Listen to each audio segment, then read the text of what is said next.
Hi guys and gals, welcome back to my channel. My name is Kim. I go by Kimberkiss Cosmic Queen here on YouTube, also known as Kimberkiss.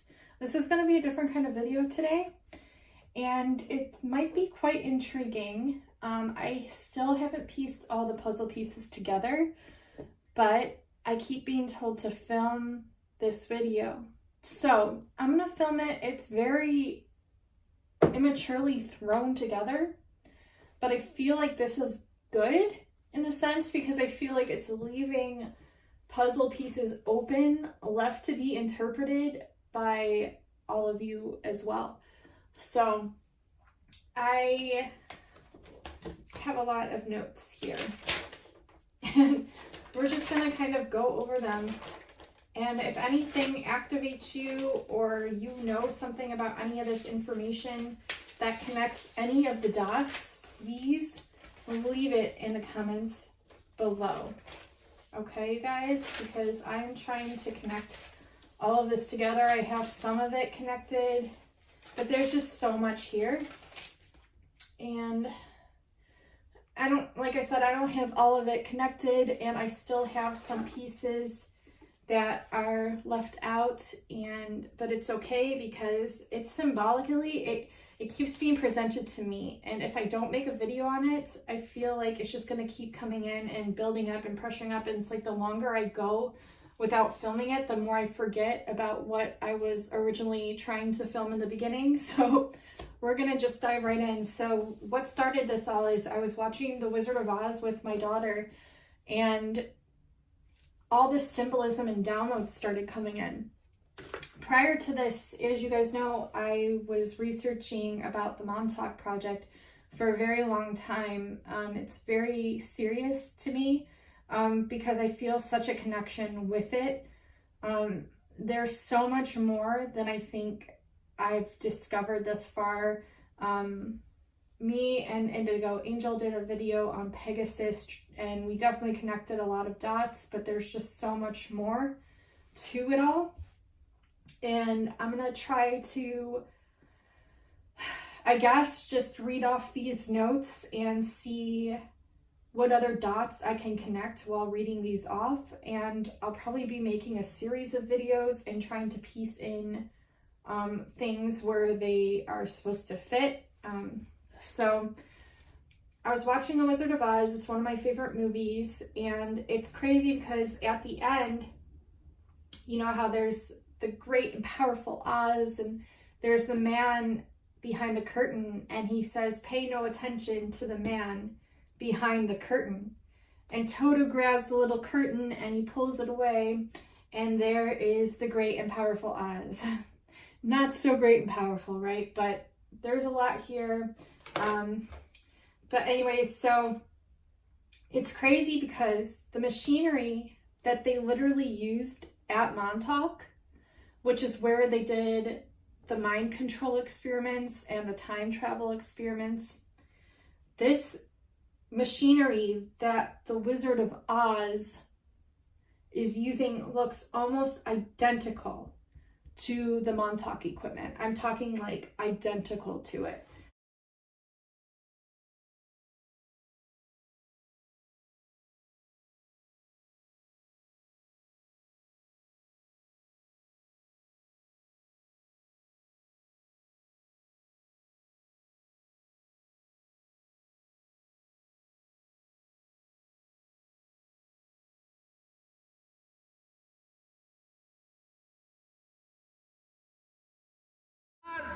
You ungrateful creatures! It's tomorrow instead of 20 years from now! So that tripped me up big time. There's the circles in the yellow brick road, so the light and the dark. I believe there's like the yellow, obviously, for the yellow brick road, then there's a red, and then there's a little bit of blue. So it's like the dualism, right? The duality, and that has a lot to do with Pegasus as well. But I think it's beyond, and I'm gonna figure it out. The hourglass has red sand in it. There's the red star of David. The red sand can also be equivalent to Mars. or Sedona, Arizona. That's where I've seen red sand. Have I been to Mars? No. I haven't even tried to bilocate there, to be quite honest. But they say there's red sand. The red words coming from the snake. Okay, so this was like different stuff that I had looked up. Oz does equal ounce of gold, and there's AU and AG, silver and gold, in accordance to the periodic table at the DIA airport, which we had connected some of the dots that there's actually underground like tunnels there. The geologist, he came in and he dug under to see if it would be even plausible to build like an underground tunnel system with the kind of soil that resides there at the DIA, the Denver, Colorado airport. And he dug under and there was sand, which meant that yes, they could. And there is an underground part that you could take an elevator down below the DIA. So all of this stuff is really plausible, okay? And I'm just piecing it all together. There's this vivid poster from the September 1913 Reichstag election that summarizes the Nazi ideology in a single image.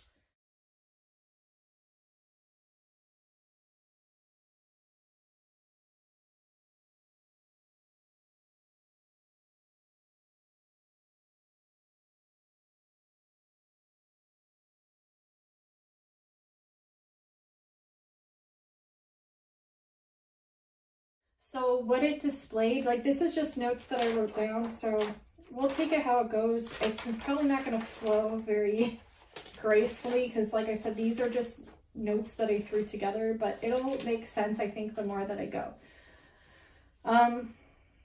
So in this single image, it shows a Nazi sword that kills a snake, the blade passing through a red Star of David. The red words coming from the snake are usury, Versailles, unemployment, war, guilt, lie, Marxism, Bolshevism, lies and betrayal, inflation, Locarno, Dave's Pact,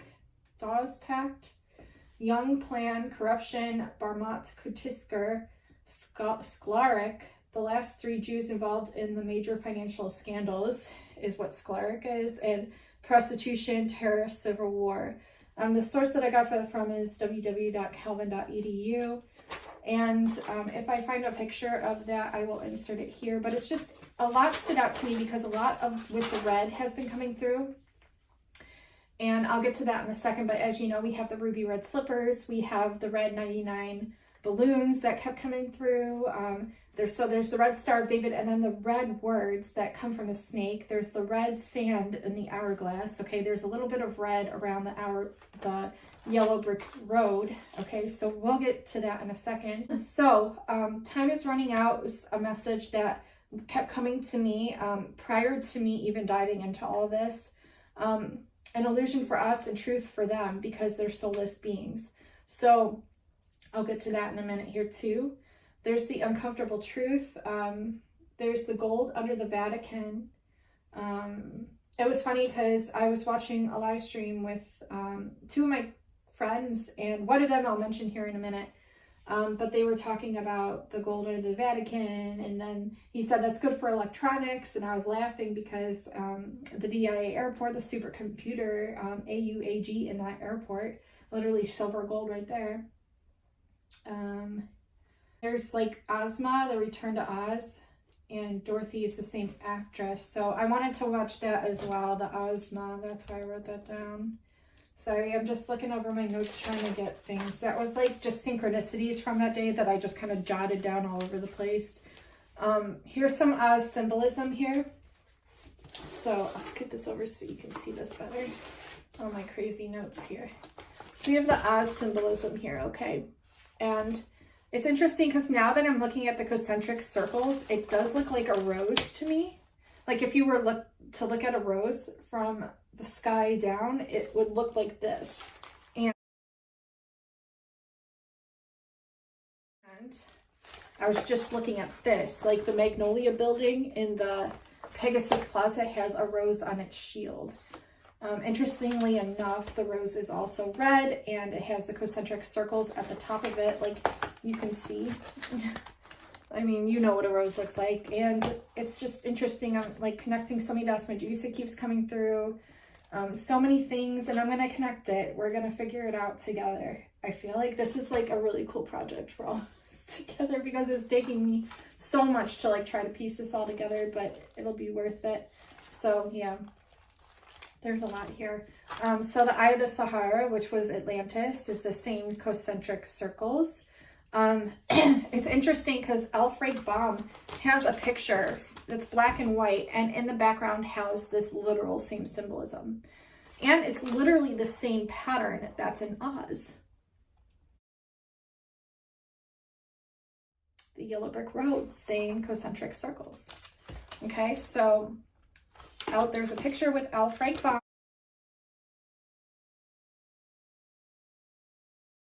It's what they use in hypnosis, okay? This is what they use in hypnosis. And in The Wizard of Oz, the Yellow Brick Road depicted is the same pattern. The yellow looks like bars of gold. The blue looks like an eye in the center, which is very significant. The blue, I'll probably place a picture of what I'm talking about from the movie here. But the blue in the center looks just like an eye, right? And then the red outlined in blue.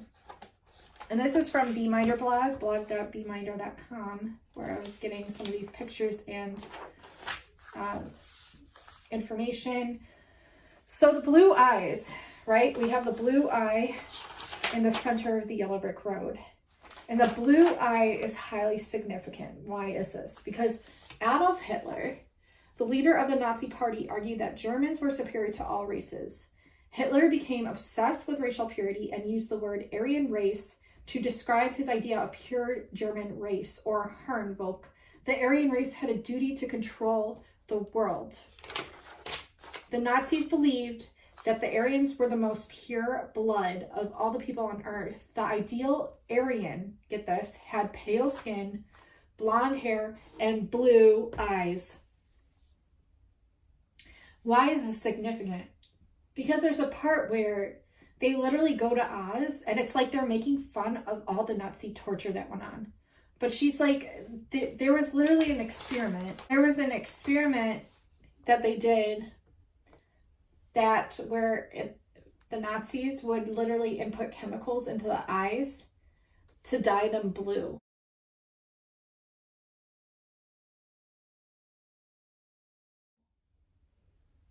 Now, it really like makes me wonder why they would do that. Why on earth would they put chemicals into the eyes to dye them blue? Okay. And Dorothy goes, "Can I even dye my eyes to match my gown?" Meaning her gown, her dress is blue. She wants to dye her eyes blue. Can you even dye my eyes to match my gown? Uh-huh. Jolly old. And the guy, like the guy that's literally letting them into the Emerald City, looks just like Hitler to me. I just catch on these really weird things, and I'm just speaking on it. The Tin Man's getting this whole like buffing thing going on the back of his body. That's how we keep you young and fair in the merry old land of Oz. Rub, rub, yeah, rub, rub, there, with your tin or bra. It looks like something they would cut people up with. And literally that's what they did in these experiments. I watched like all these documentaries. It's terrible stuff that they did. A lot of focus was on twins. So we'll get into that too.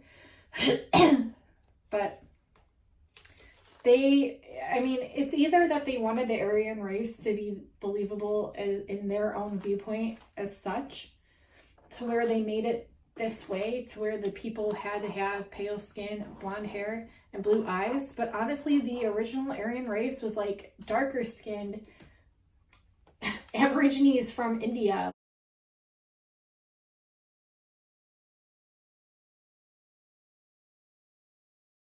Clearly looked nothing like what Hitler was describing, so it makes me wonder, okay. And then if some of the people were putting chemical dye into people's eyes to dye them blue, if he was so obsessed with the pure Aryan race, would he go to the extent to cover up the purity by literally faking blue eyes?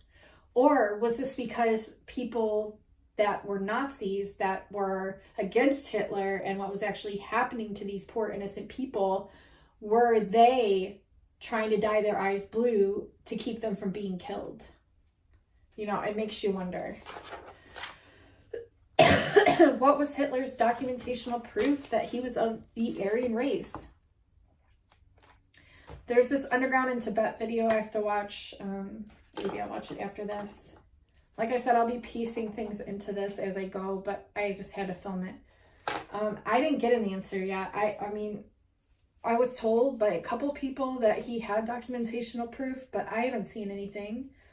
His genealogy is a little bit freaking iffy because I've been looking into that too, and it's all mixed messages. Some people even say he's Jewish, but is that valid? I don't know. So the red is significant as well. Okay, so we have the end times, which biblical, the red water. Okay, we have red. We have the 99 red balloons. It's the same coinciding message as the parable of the lost lamb. So there's 100 lambs, but one goes missing, 99. And so Jesus will not leave behind even just one sheep.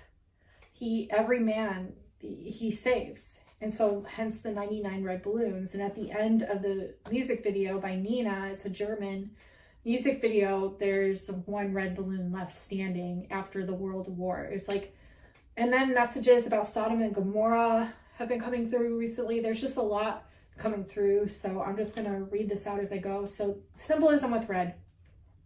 99 red balloons, end times, biblical times, the red water, the ruby slippers, right? The red slippers of Dorothy, the red sand in the hourglass, the poppies. The poppies are also red, okay?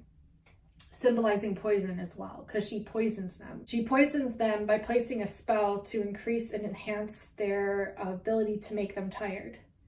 Asleep, right? There's the red horse. There's the red liquid extracted from the Philosopher's Stone. So the red horse is like the horse of the different color that they keep showing throughout the movie, and it does change red at one point. So that was significant. And the red liquid that's extracted from when you're making the Philosopher's Stone, which I know is an actual thing. I do. I've seen the red liquid, okay?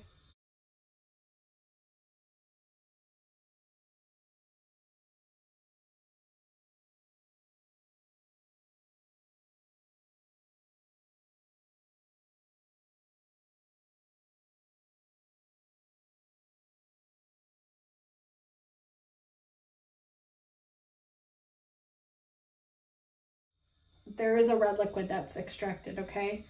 Other symbolisms, blood and oil. Vitriol means concentrated sulfate acid, and vitriol is the Philosopher's Stone. So there's the oil of vitriol, so that coincides there. And this is crazy also because while I was getting all these downloads, another friend of mine, Janet, shout out to her, messaged me on Instagram about how this man, and I'll write his name here, literally channeled that the different characters represent the different suits of cards. Sometimes relate this to Wizard of Oz, the four characters from Wizard of Oz, the Scarecrow, the Tin Man, the Lion, and Dorothy, because they're all searching for something. In the Wizard of Oz, everybody knows the Wizard of Oz, but they're all looking for something. They're all searching for something. Dorothy would be Pentacles. Dorothy's looking at going home. Dorothy wants that security of being back home again. So, yes, if you kind of want to get your head around this, I don't know if it sounds right, but Dorothy is Pentacles. Scarecrow is wants a brain. Wants a brain. So thought, swords. Tin Man wants a heart, emotion, and the Lion wants courage, spirit. Another way of looking at it. And then we have the green lion. And the green lion is an alchemical process that's involved when making the Philosopher's Stone.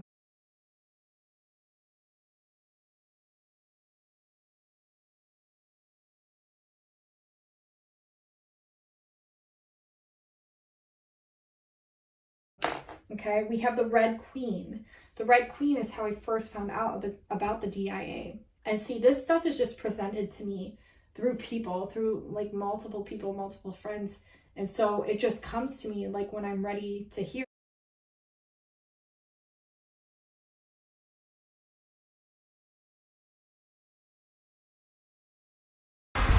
Well, according to that document, the quantum computer, aka the Red Queen, which is gathering all the data from all the genomes of all the star seeds that are down here, are located underneath the Colorado airport. So I was just wondering if that's what you guys cleared, because if not, then eventually we're gonna have to we're gonna have to go up against that. But like that video said, she's the last of our concerns. There's future wars against even more powerful AI that are going to be coming to the Earth in the future. But by then we're going to be super powerful and we'll be able to defend ourselves and our planet. But yeah, the whole COVID thing is designed to try to figure out who has the blood and who doesn't, because again, we're the biggest threat to the entire structure of this alien human extraterrestrial complex that has been dominating this world for thousands of years.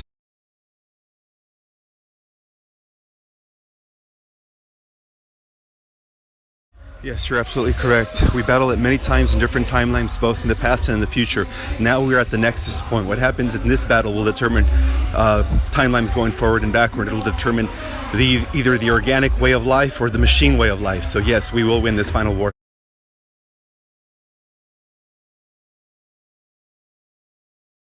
Okay, so the download that I got is that you guys cleared the upper layers of the Colorado subterranean facilities, but it goes deeper than that. It goes miles down, and that's where the quantum computer, aka the Red Queen, has been operating from.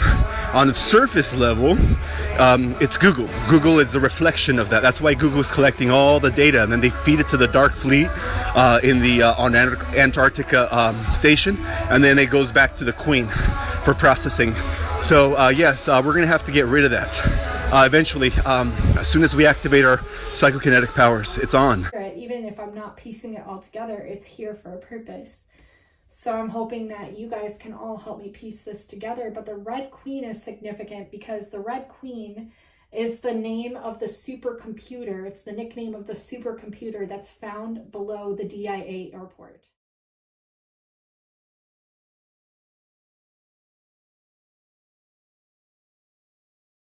Within the complex subterranean sections of the military facilities located deep underneath the Denver International Airport is a highly advanced adaptive computational mainframe that functions as an extensive genetic database with detailed files about the lives of we Rh-negative celestial starseeds residing within the educational artificial reality training habitat. Codenamed the Red Queen, this self-aware central neural network computer system is programmed to fulfill its imperative of oversight and protection of mankind by detecting, hunting, and exterminating we Rh-negatives. As beings born with biological advantages over humans, Rh-negatives emerge from childhood just as a butterfly comes forth from the cocoon, pulsing with amazing powers hidden within our genetic codes, divine gifts and special abilities that defy all standards of established human science and logic. Our very existence itself renders the malignant code of anti-starseed artificial intelligence inert. With an increase in Rh-negative energy signatures nowadays indicating that there are more of us incarnating here on our sister Earth, panic and alarm bells are in the air, sending the United States Armed Forces and other world governments into defense readiness condition level 1. Rh-negatives are classified as an invasive exotic species to this environment, and therefore we are regarded as a borderless, maximum level dangerous threat to the pyramidal power structure and dynamic controlled by the military-industrial extraterrestrial complex, the assembly of dark magic occultists, and other powerful factions within the capstone groups in association with those of the illuminated degrees of Freemasonry, as they are afraid of us regaining the memories of our galactic presence, strengthening our astropathic connection to the omniversal network environment, and mastering our natural psychokinetic special abilities. The Red Queen searches genomic profiles, determining the identification of which ones of we Rh negatives are individually the most powerful and dangerous threats to the system. Our genetics automatically brands us as felons, and the unsanctioned use of our natural psychokinetic special abilities is considered a capital crime that is punishable by death. With hateful thoughts towards our kind, fearfully obsessing over us, many of we Rh negatives are targeted for medical experimentation purposes, including the weaponization of us by using our genetic codes to advance their own technology and science to uplift humanity. After decades of suffering and hardships, the ramifications of their heinous actions towards us are tenuous in the terms of spiritual and cosmic balance. The Red Queen seeks to eliminate as many Rh negative children as possible to prevent their genes from activating their divine gifts and special abilities, as well as from growing and developing into adulthood. The future star children of our tribe should not have to bear the cost of old grudges and miscommunications between us and humanity. Here on special visitation, and having bore tribulations beyond measure, our critical assignment is to snatch our lives out of the jaws of the carnivorous, military-industrial extraterrestrial complex that have hunted us down as prey for this system of speciesism, liberating our star tribe and our sister Earth, and creating paradise for the future of our kind. The Red Queen is abundantly supplied with highly advanced weapons and defense systems, as well as tactical databases, all of which have a wide range of applications. Functions of her inbuilt systems include her ability of energy absorption, as well as the ability to replicate, reconstruct, reconfigure, or rearrange internal systems so as to make improvements in her mechanical form to make her a more formidable opponent. Sensors, scanning devices, and detectors contained within the Red Queen allow her to locate and analyze the extraordinary powers of we Rh negative beings, drawing on these internal systems and devices to determine the nature of most psychokinetic abilities, and then making the adjustments and modifications needed to counter most powers that are used against her, continually learning how to cope with or neutralize opponents that attempt to escape. During the highly publicized sensationalism surrounding the most recent outbreak of the technological organic virus, part of the reason for the insistence by mainstream media for the general public to willfully submit to polymerase chain reaction tests is to discover which ones of the population are Rh negative, so that the information can be conveniently collected and organized within the databases of the Red Queen, as well as in additional facilities such as the Black Vault 9 Backup World Cloud Storage and Genetic Materials Databank located in the Dark Fleet Base 112 in Antarctica. The Red Queen's strategic directions state that she followed the logical path of action to prevent the spread of the supposed Rh negative celestial starseed infection. In a system of genetic war, no weapon is forbidden, as the Red Queen uses any and all means necessary to maximize the opportunities to achieve the goals of her prime directive, transferring her programming to any external programmable electronic device designed to accept data, perform and prescribe mathematical and logical operations at high speed, and display the results of these operations utilizing personal desktop and laptop computers, tablets, and smartphones to read an individual's brain impulses. The Red Queen also utilizes psychotronic mind control while working to galvanize a pro-human coalition in ways to confront and to attack the perceived threat posed to them by we Rh negatives. Although the Red Queen is referred to as a quantum computer, she is not truly quantum, as she still utilizes silicon microchips, and she lacks components such as particle accelerators, temporal manipulation technology, and the ability to measure probabilities through knowledge of the ether, which is the quantum field of potential energy and multiple timelines energetically. Those of us brave, eternal warriors that are awakened to the conditions of the system of speciesism and genetic war are capable of utilizing our sight beyond sight to see through the veils of artificial intelligence mind control mechanisms and overlapping agendas of the military-industrial extraterrestrial complex. We are special operations forces with centuries of experience that have traveled here to destroy the chains of these socio-exopolitical constraints and to put an end to the abuses carried out against our tribe. With the military-industrial extraterrestrial complex screaming for Rh negative blood, we cannot waste our energy and precious resources fighting amongst ourselves. While many of us have been bought off, there are others of our tribe that are defiantly disobedient, unruly, uncontrollable, incorruptible, unwilling to compromise, and will not be deterred from completing our assignment by being manipulated with the enticement of fame and fortune by siding with anti-starseed operations.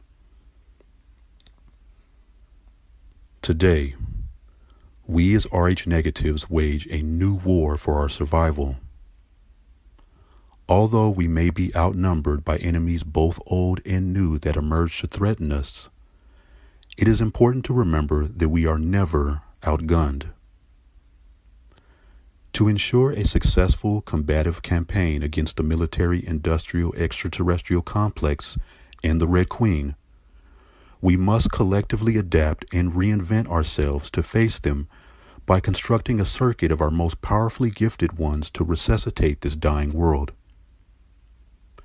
Forming synergetic alliances with one another through world-building combinations and synchronization of our divine gifts and special abilities will create new effects to dissuade any adversaries pretending to be our peers that dream of sitting on thrones with every sentient being, along with everything else within the entire galaxy under their dominion. Rh negative ingenuity involves working in concert with one another for planetary engineering purposes to terraform and transform entire worlds for inhabitability. We ourselves don't need to attempt to fit into any societal norms, nor do we ever need to rely on humans again for anything. What can take the environment millennia to create, we Rh negatives ourselves can accomplish in mere hours. While establishing ourselves as a hyper powerhouse within the political landscape of the educational artificial reality training habitat, we Rh negatives are not the only ones seeking to reinvent themselves.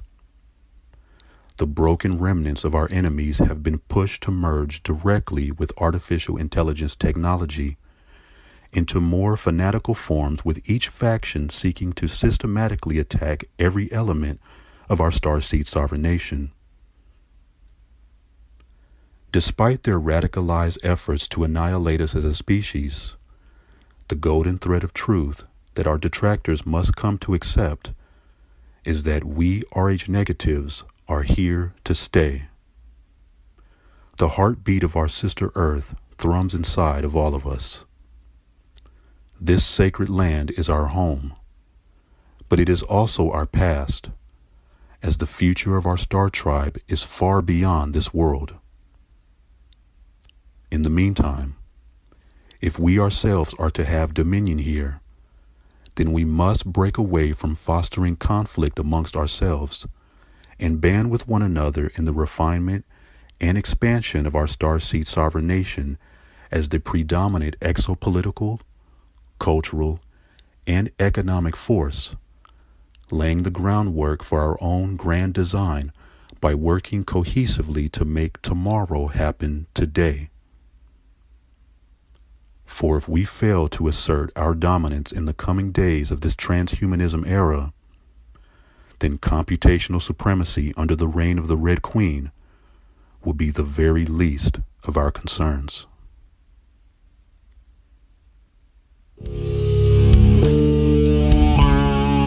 Okay, so the Red Queen, the supercomputer, is the one that collects all our Google data and all our DNA through COVID testing, 23andMe, Ancestry, all of it. It's an underground base that's a supercomputer. And it's interesting because I was watching a video of the Montauk boys that were actually involved in the Montauk project talking about how they went to the future and saw this supercomputer.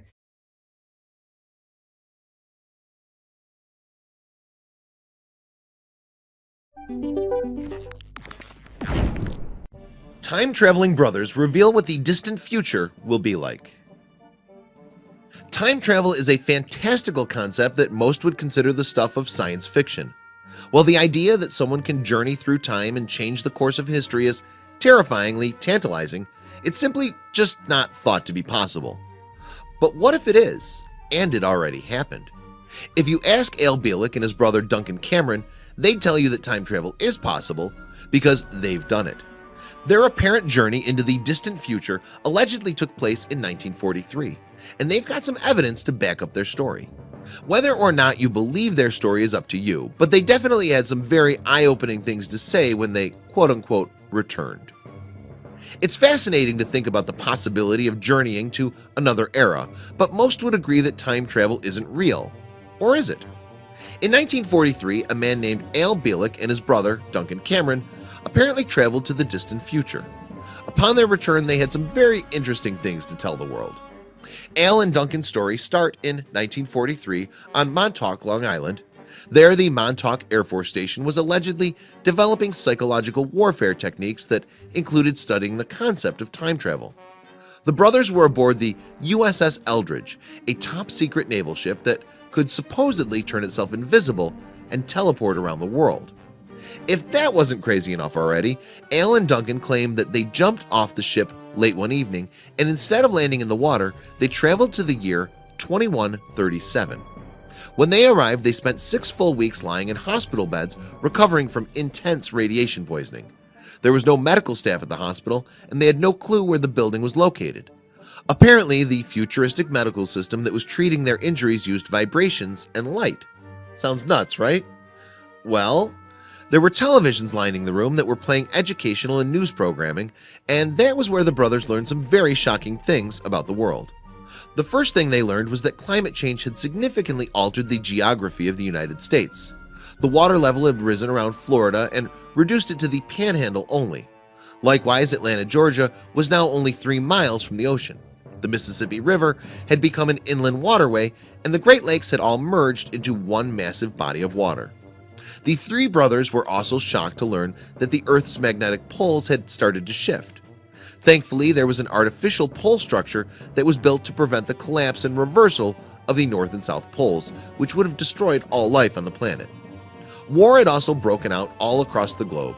The Russians went to war with China, and the United States was involved in a devastating conflict with several European countries.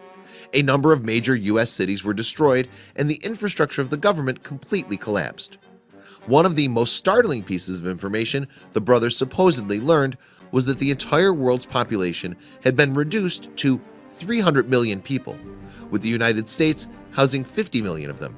Now, here's where the brothers' story gets even more bizarre. After spending 6 weeks in the hospital bed in 2137, Al claims he inexplicably left his brother behind and traveled to the year 2749, where he remained for 2 whole years.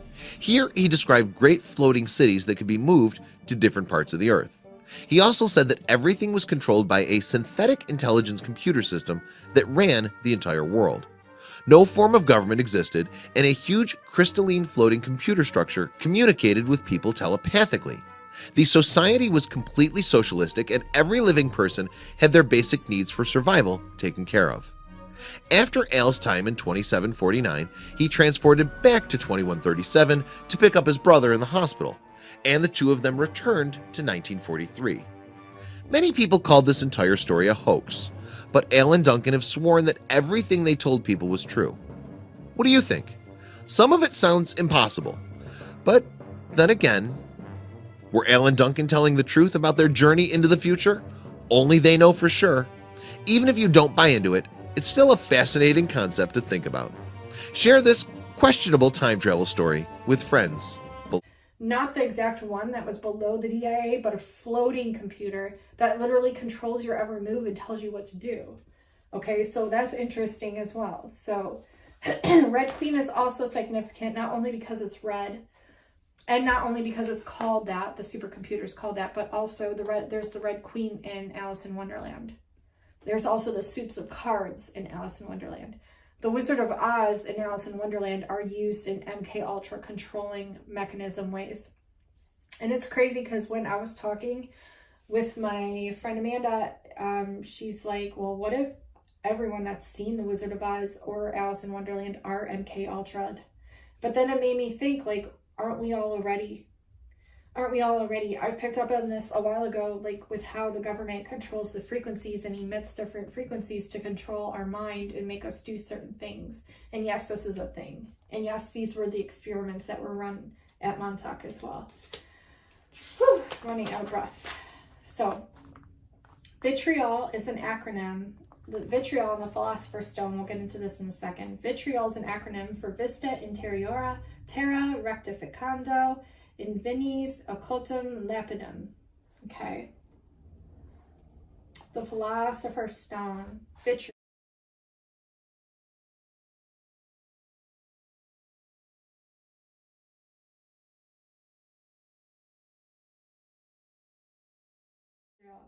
So where do we get the Philosopher's Stone? The Philosopher's Stone is going to be very significant here. Okay? Because it has a lot to do with a lot of things. And I'll get into it here in a second. Okay. So there's a quote here that says, visit the interior of the earth, and by purifying yourself, you will find the hidden stone. Crazy, right? So the Philosopher's Stone is vitriol. Vitriol, the Philosopher's Stone, is also in Harry Potter. Harry Potter talks about Nicholas Fleming, and I think that's his name.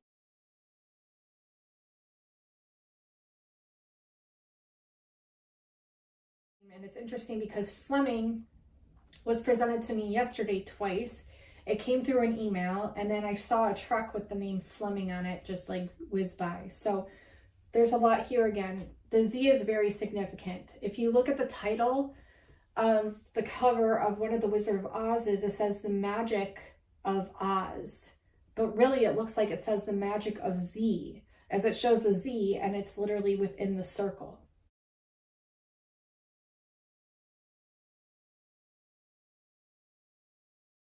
So like they're circling Z.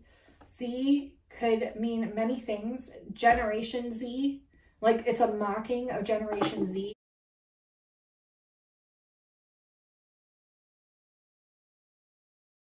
It's a mocking of World War Z.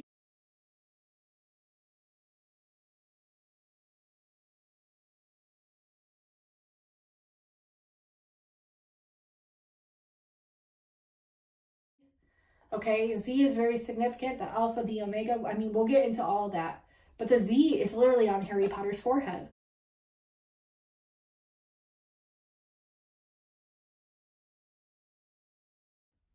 It's a lightning bolt. Tesla comes through again.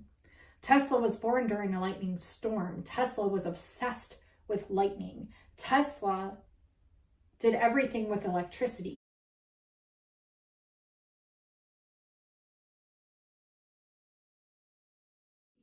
Okay, so the Z is very significant. It's been shown to me in the clouds. It's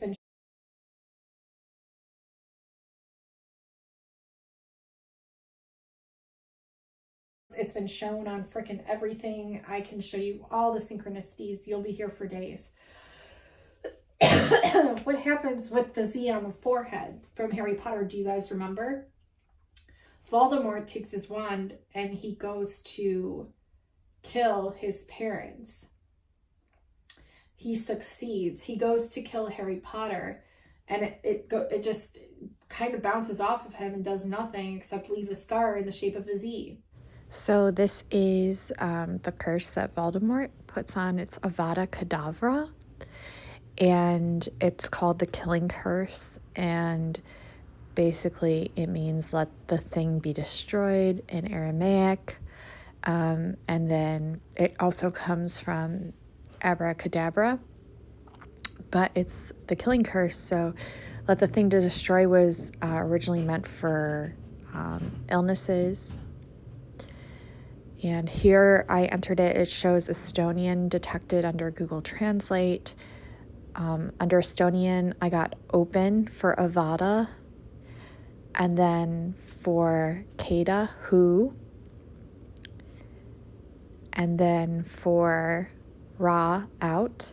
So he who is out, like he who stands out. And Avada, I broke down, means to go in Italian. Ki is of, I broke down Kavada, of in Hindi, and then Chek is crowd, Dav is crowd, and then Ra is out again in Vietnamese. So he who stands out of the crowd, right? The chosen one. And then Hebrew, it means loss. Avada means loss. And Kadavra means Kadbra.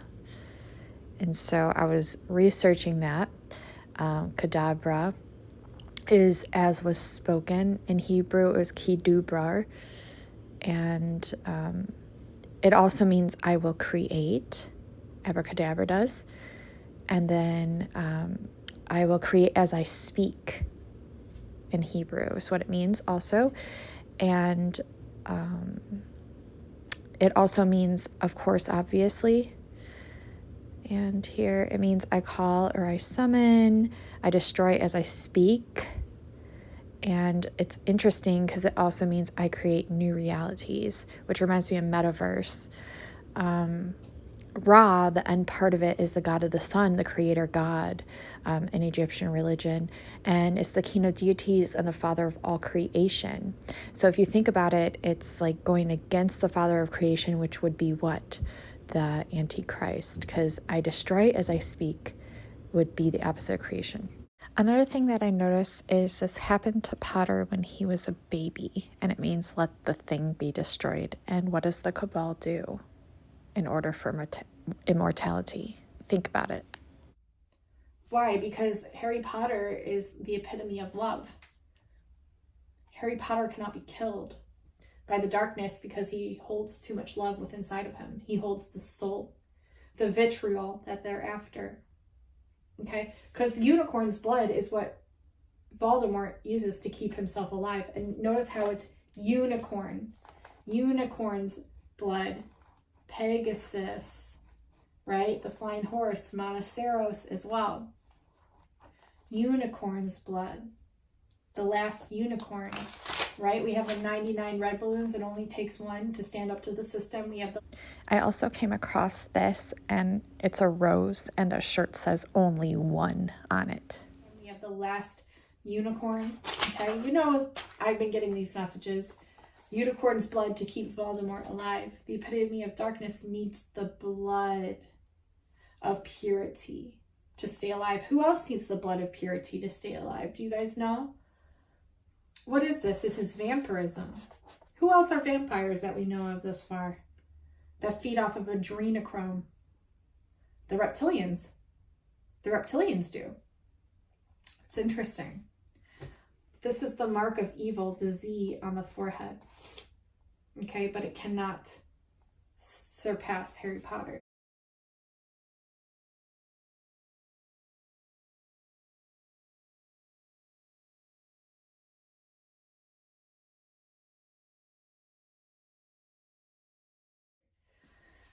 There's the Fountain of Youth. The Fountain of Youth is also known as the Philosopher's Stone, because what happens when you take the Philosopher's Stone? When you make the Philosopher's Stone, there's all these different alchemical processes. Like I said, the red liquid, the green lion, red and green, Christ consciousness codes. See how they're mimicking God? Christ, miss.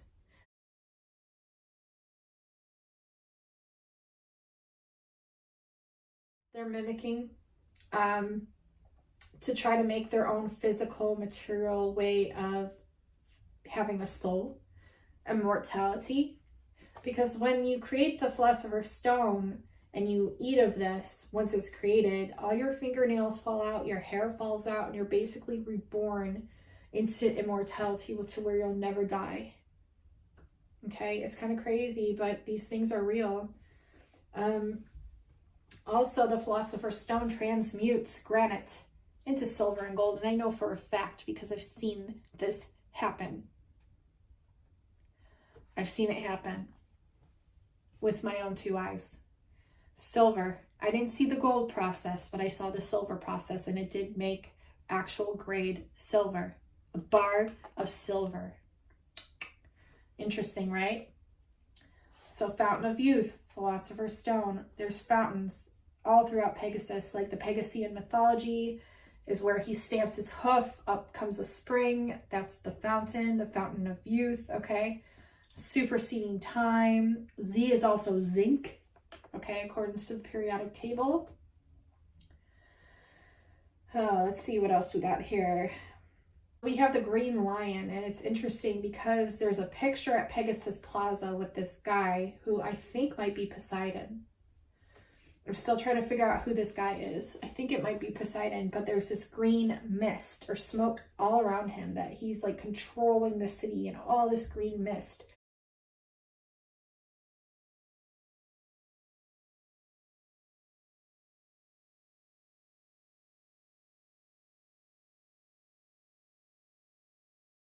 Wow, where else do we get that green mist story? From the event from December 21st, right? And if you haven't seen that, I'll probably leave it in the description box below, but they talk about the green mist. If all the luminaries are at their lowest points, that would make everything above us easy to see, bright and crystal clear. On a side note, isn't it interesting that we've all been conditioned to be the most busy during the specific time of year every year, and blinded to the Earth's true oscillations, signs, and beauty? Yeah, we celebrate. However, the ways we do it and the reasons we do it are perverted. Even with how many trees we cut down every year to carry out a ritual, which could actually be a geocentric ritual to begin with. The tree of life, the Christmas tree. This period of time is what the ancient cultures were describing when they said there was a time when the sky fell. Many ancient cultures also describe a time where there were many suns and many moons in our sky, and we believe history is about to repeat itself again. This phenomenon will affect and change our atmospheric conditions as well. These events periodically happen over cyclical time in various scales. The last big one occurred in 1859 and was called the Carrington event.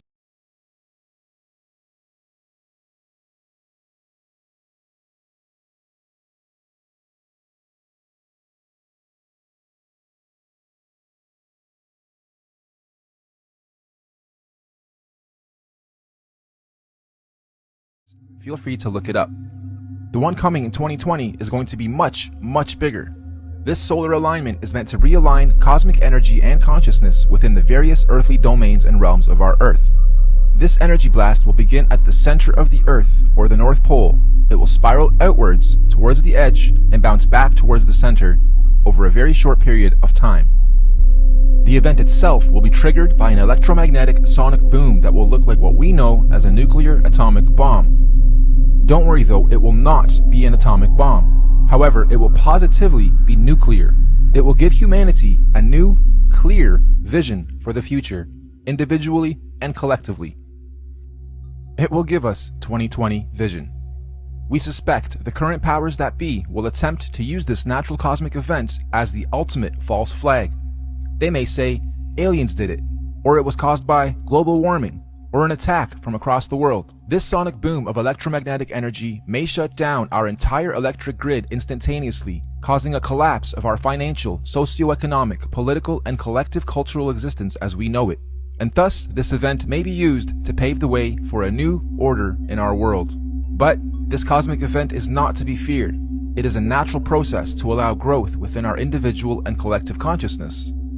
The greenish astral rays that this event will create will cover the entire plane of our Earth for a short period of time. Again, it is not to be feared. Governments and authorities will most likely tell us that this green mist caused by this event is a toxin. They will tell us to stay indoors and not go outside into the radiation. Avoid it at all costs. They will say it's harmful radiation. And it will be. For those who have heavy metals in their bodies, i.e. vaccines, iron from meat eating, etc. But for those without harmful chemicals in their bodies, the radiation will radiate and activate dormant DNA, potentially giving you supernatural abilities. Maybe not Superman-like, however a heavy increase in consciousness and your 5 senses will be expected. And for those of us planning to make the pilgrimage up north to the central realm of our Earth, aka the Garden of Eden, this will be our window of opportunity. Many of you here will also know the Mayans predicted the end of their calendar year, or the apocalypse, would happen on the 21st of December, 2012. Take note of this date, December 21st, 2012. The Bible also talks about the 7 trumpets of preparation before the return of Christ, or the Son of God. And after the 7th trumpet, he, the great Son, will return. Well, we hypothesized that the Mayans were spot on with their prediction. Their December 21st, 2012 date marked the beginning of the end. And the 7th trumpet, of course, 7 years later, December 21st, 2019. Which means December 21st, 2020 will be the first year after the 7 trumpets, the 8th year. 8, of course, being the number of completion. And it is also written that everyone on earth will witness the return of Christ consciousness, or the Son of God. Side note, we are just citing scriptures. None of us on the team here are religious or trying to push any dogma on anyone. On the 16th of November, 2017, we had a very strange phenomenon occur in this realm. Many of you will remember the red sun and red skies we witnessed and experienced in most of the world. We hypothesize this was a sign of what's to come for those who are paying attention. I know everyone here probably witnessed and experienced this phenomenon, but how many of you actually took note? Of course, mainstream narrative at the time was that it was nothing important, just dust from the desert blocking the sun, and so that little solar event came and went with hardly anyone taking note. Well, for those with eyes to see and ears to hear, please take note. Moving on, we hypothesize that the opening of these electromagnetic torus fields on the 25th of December 2020 will create an atmospheric plasma discharge due to all the different solar systems of our cosmos being in direct contact with one another. So that's interesting, but I think it has something to do with the green lion here. Lucifer switch, Pegasus Plaza, the Luciferian switch of male power over the female, because it's a very patriarchal, it's a very male dominated looking window, like stained glass, of this guy controlling the city. Okay.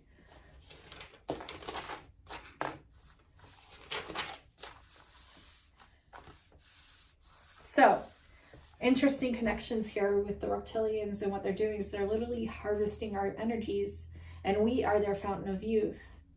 We are their philosopher's stone, aka green lion. Okay, but for how much longer? And are they in search of the actual philosopher's stone? I think there's like 6 of them. There might be more, interestingly enough. So there's also, I'll get into this more in a minute. There's the Marvel connection. The Marvel connection here. I'm trying to find this information here. Yeah, so Pegasus was born. Perseus cut off the head of Medusa, who was impregnated by the god Poseidon. He was born with Chrysosaur from Medusa's blood. Eventually it became the horse of Bellerophon, who was asked to kill the Chimera and succeeded with the help of Athena and Pegasus. Despite the success and after the death of his children, Bellerophon asked Pegasus to take him to Mount Olympus. Though Pegasus agreed, he plummeted back to Earth after Zeus either threw, Zeus, and a thunderbolt.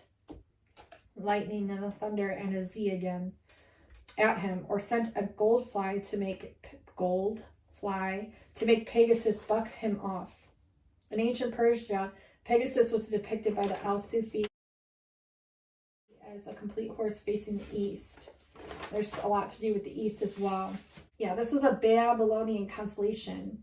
Had 4 stars, of which 3 were later part of the Greek constellation Hippos. Pegasus. Pegasus in Greek mythology was a winged horse with magical powers. One myth regarding his powers says that his hooves dug out a spring. Hippocrene, which blessed those who drank its water with the ability to write poetry. So depicted Pegasus as a half of a horse rising out of the ocean. In Al-Sufi's depiction, Pegasus's head is made up of the stars of Lacerta, the lizard. Its right foreleg is represented by B Pegasus, and its foreleg is represented by N Pegasus, U Peg, A Peg. Its hands represented by Pi Peg, and the belly is represented by L Peg and K Peg. In Chinese astronomy, the modern constellation of Pegasus lies in the black tortoise of the north. Ooh, the tortoise. Okay, this is getting interesting.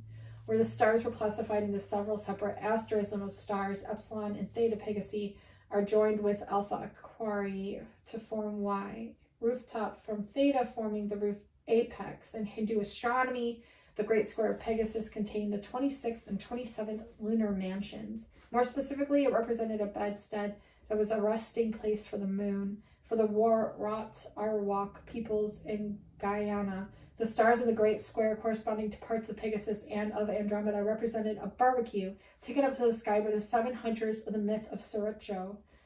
Bayer counted 23 stars in the constellation. So there's a lot of 5 symbolism in this constellation. I'm getting a little off track, so I'm looking for this Marvel connection for you, but limestone's significant as well. Limestone's found in the winding stream, which also has the concentric circles at Pegasus Plaza.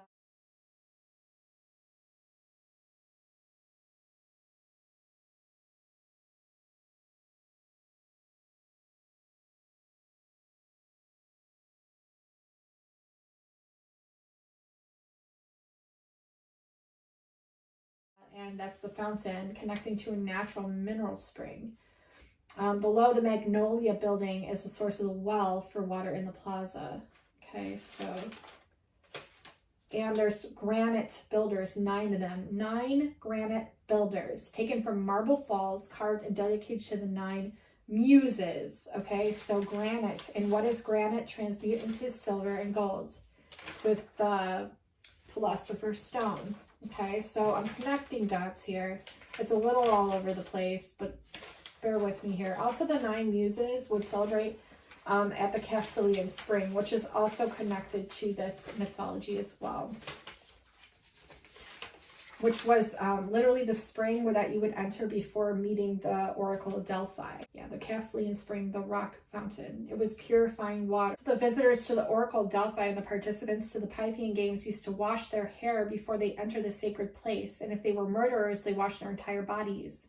This spring, which is believed to be older than the Temple of Apollo, initially had 7 jets with the head of the lions, green lion again, but only 2 remain today. The spring is made with a marble-lined basin and benches on the side. Caused the formation of a cleft from which vapors started rising, which in turn was instrumental in compelling the Oracle of Delphi to make her known prophecies. So this mist would compel the Oracle of Delphi to make her prophecies. And what mist is shown at Pegasus Plaza, but that of one that's helping a masculine control the city, right? Interesting. Okay, so the Roman fountain dates back to the 1st century because it's located about 50 meters above the archaic one. The niche carved on the rock were intended for ex voto pilgrims. One of them was later converted into the Church of St. John the Baptist. The spring water reached the fountain. There were 7 bronze spouts. Before him was a stone-paved courtyard with stone benches on 3 sides. Also, the gold is significant because there's the golden horse that they see when they go into the future from Montauk. Cameron, had you gone into the future at all? Yes. I've seen the horse, which Al speaks of. It's a... Oh, the golden statue. The golden statue. It's a horse with no rider. It's an abandoned city. It's sort of like a dream state. It's a very peculiar where there is virtually no dynamic ability ongoing. It's a very stationary, almost frozen state. No markings on the statue, no, you know what it was, what it referred to? I don't think I can say. The psychics that were experimented on at Montauk went into the future to this exact year. I think it was like 6030. And they would see this golden horse in an abandoned city. Okay. And they would always ask them, like, why, what did they see and everything. So, according to Marvel, Project Pegasus, and this is from Marvel Cinematic Universe.fandom.com. And it's about Pegasus, okay? So here's the Marvel connection, and I'm going to talk about it here in a second.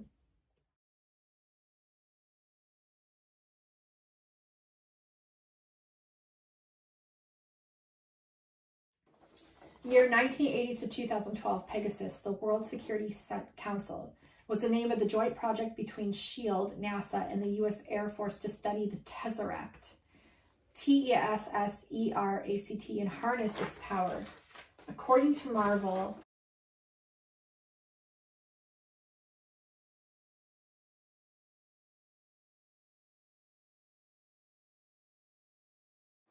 use the Tesseract's energy to create the light speed engine. The cube is a doorway to the other end of space, said Hawkeye. So the cube was like this Tesseract, which they're saying is a doorway to the other end of space.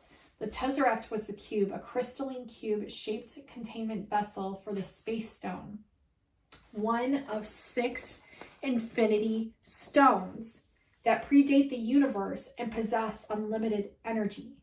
Was used by various ancient civilizations. And this is from the movie, okay? So I need to watch this movie, but it has to do with Pegasus. This reminded me of the Kaaba stone, right? There's a stone in a cube, the Kaaba, okay? I'm getting all these messages. Like I said, they're just coming in, and I'm trying to piece it all together and connect the dots.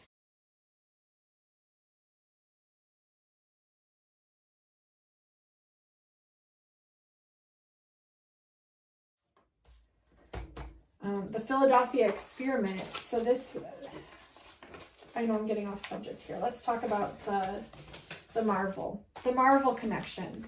In Wizard of Oz, there's a sign that says Marvel on it, and it says past, present, and future.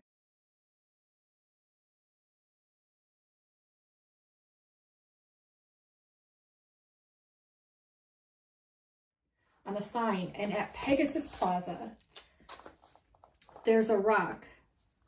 There's a boulder at Pegasus Plaza that says time past, time future, time present is all but time future or something. I'll get the exact words.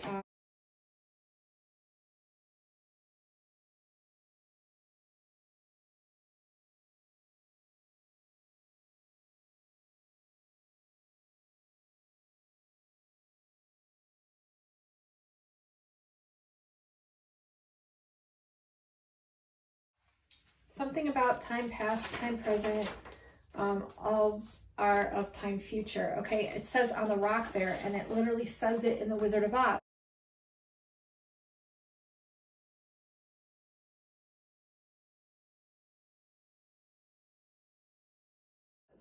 Same thing. This is more Pegasian. Just like the rock at Pegasus Plaza. Montauk time travel experiments, Philosopher's Stone, Vitriol, and there's 6 stones, okay?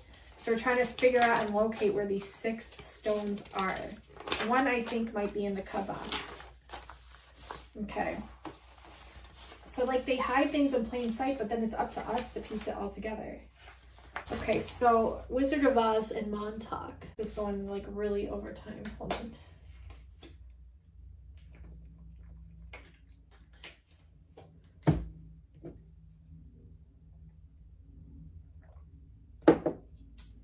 start on top. Look, we have a mission to complete together. This is part of the mission, figuring all this out. Okay. The Wizard of Oz and Montauk, the DIA, and Pegasus connections. There's the 99 red balloons go by. You and I in a little toy shop. Buy a bag of balloons with the money we got. Well, who else had a little toy shop? Frank L. Baum owned a toy shop. Do you see how I'm piecing all this together? Frank L. Baum has a museum that has a fucking fountain and spring in front of it. Fountains and springs equals Pegasus, which also equals Philosopher's Stone. Black and white, dark versus light. There's a line depicted in the beginning of the movie of Wizard of Oz, of course. They want you to stay in the gray area and not see their true colors. So black and white, right? And then Dorothy opens the doorway to the new dimension and sees color. Technicolor. True colors, right? going between illusion and matter. Anti-M. These are just different downloads that I got. And I'm just going to read through these. Okay, and I'll try to make it flow organized, but like I'm not an organized person whatsoever. When I get downloads, it's just like the Oracle Delphi. If you do research on the Oracle Delphi, she kind of like mumble jumbled through things and like threw out her predictions and her prophecies, and they always came true, but they were like mumble jumbled. And remember, she's breathing in this mist as well. So interesting, right? Fountain mist. The water holds cellular memory, holds the knowledge that we need to connect to gain this knowledge, to spread it out into the world. So we have anti-M, which is E-M-M, which is also on the palm of my hand, right here. And I'll show you a picture as well. And if you know, you know. It's very important in the spiritual, I guess, hierarchy. So M is also male, okay? And they're trying to do transgender grooming with the rainbow, okay? So the rainbow is what they're trying to do transgender grooming with. And, I mean, it's everywhere. If you haven't seen it, I don't know what to tell you. There's a movie that just came out, I think it's called Jamie, and he's literally wearing red ruby slippers in it. My friend Agnes just sent me this. He's wearing red ruby slippers, and there's a rainbow on the front cover, and he's obviously wearing red ruby slippers. So there you go. We have Mad Hatter. So this is another download that came in. Mad Hatter. Matter. So they need matter. They need either our soul, which they can't access. They can only try to destroy through their DNA altering processes, right? Or they try to harness off our fear, our lower frequency emotions to get their energy up. Or since they can't access that, they have to use like Neuralink to understand our consciousness, or they have to do matter physical approaches through Philosopher's Stone to gain their and keep their mortality because they want to stay here. Okay, so Mad Hatter, matter, mad at matter, mad at her. The truth is Eve was the first one created.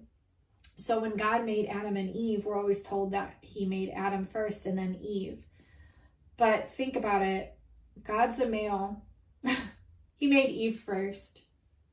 So I'm not saying that's accurate. I'm not saying that's 100% right. But these are just downloads that I've been told and things that I've been getting. Mad at her.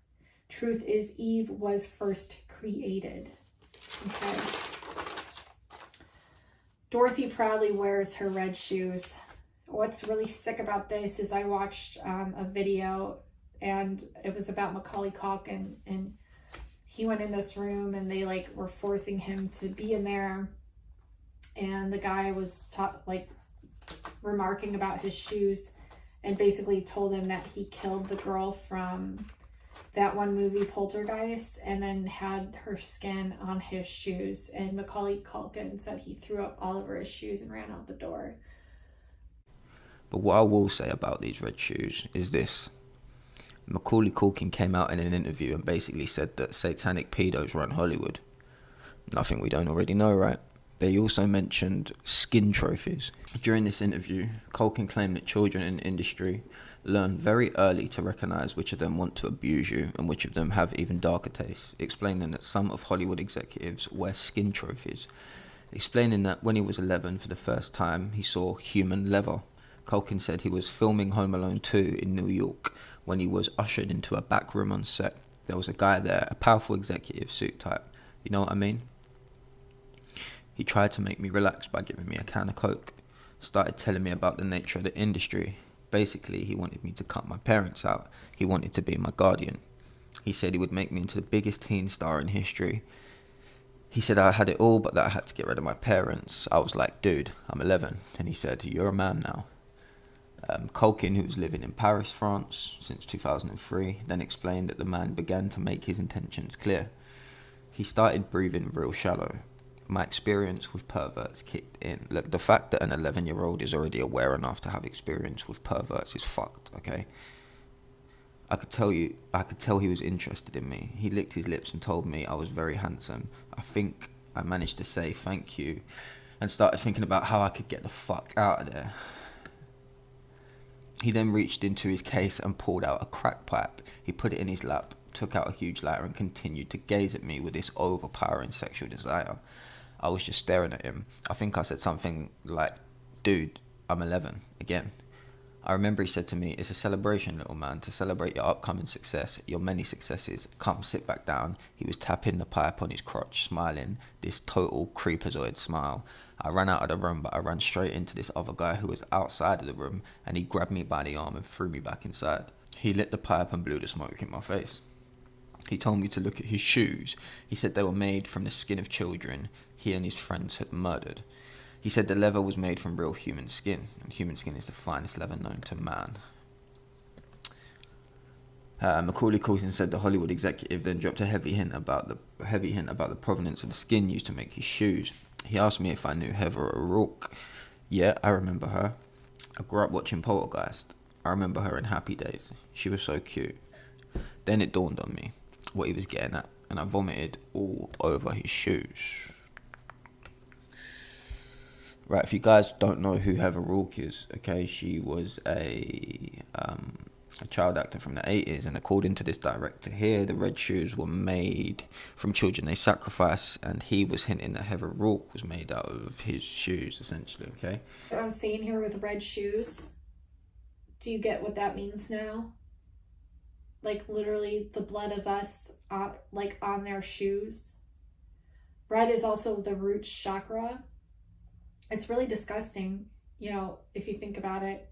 But these evil entities are very disgusting. There's the red blood, like the Satan shoes. Do you guys remember those Satan shoes that had like blood that was actually in the sole of the shoe? So adrenochrome, it's like they're wearing their fucking pride on their fucking shoes.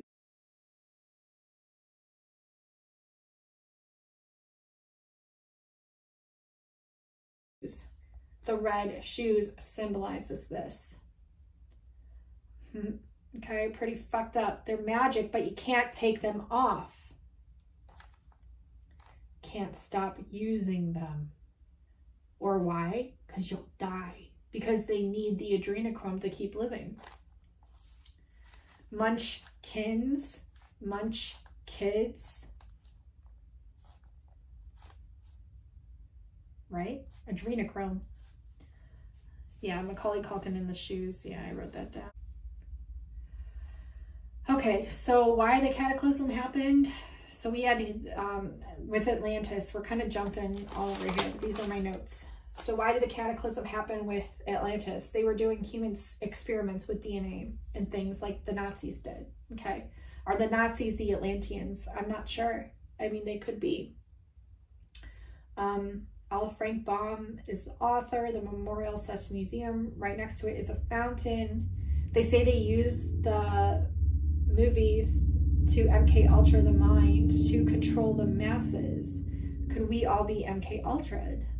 Like I brought up before, could we all be MK Ultra'd? I think we are. So, also a note about time. Time past, present, future. Time travel that the Montauk facility that they experimented on, that's also at the rock at Pegasus Plaza, and also is referred to a gajillion times through the wizard. Now, could the wizard be Osiris? Because he literally talks about Osiris at the beginning. That's it. This is the same genuine, magic, authentic crystal used by the priests of Isis and Osiris in the days of the pharaohs of Egypt, in which Cleopatra first saw the approach of Julius Caesar, Mark Antony, and so on and so on. Yeah, he could be Osiris. Okay, so that's just something to think about too. I just thought of something really creepy as well. Like, this movie, I absolutely hate. Like, I couldn't even watch it. I watched it as a kid at a sleepover, and it freaked me out beyond what I could even talk about. But basically, it was the movie It. And what does It carry? Red balloons. And what's in the red balloons? The blood of children. And who does he kill? Children. And where does he live? Underground. Are you getting it now? Like, all these movies are, like, literally throwing it in your face.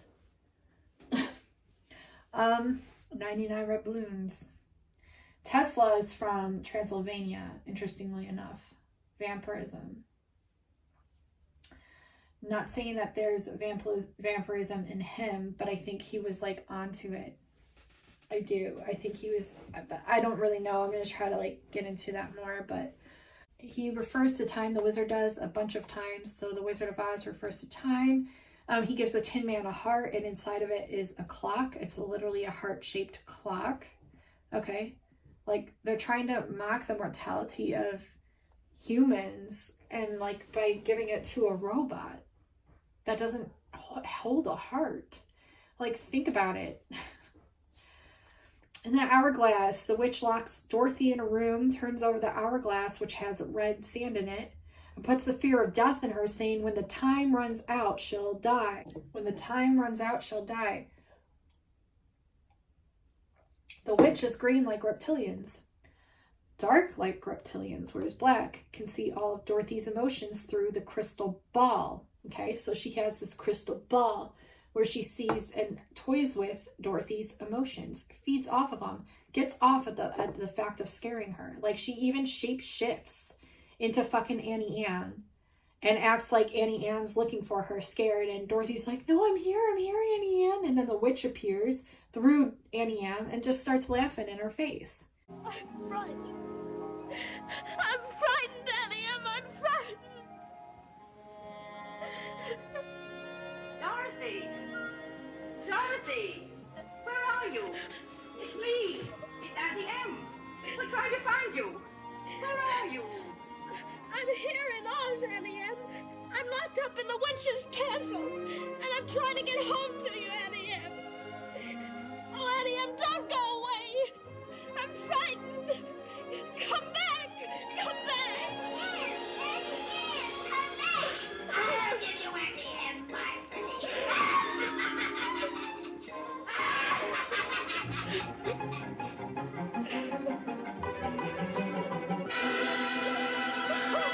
She's feeding off her energy. Okay, so, and the crystal ball looks just like the crystal ball that Amanda saw at the DIA, the supercomputer. Okay, so she literally saw a crystal ball computer. Okay, and also the supercomputer sees everything and knows how to manipulate energy. So there's also the glass ball, there's the firmament, a message I keep being told about tons over and over and over again. Literally everyone's being watched. Everyone is. The witch shape shifts from her form into Auntie Anne.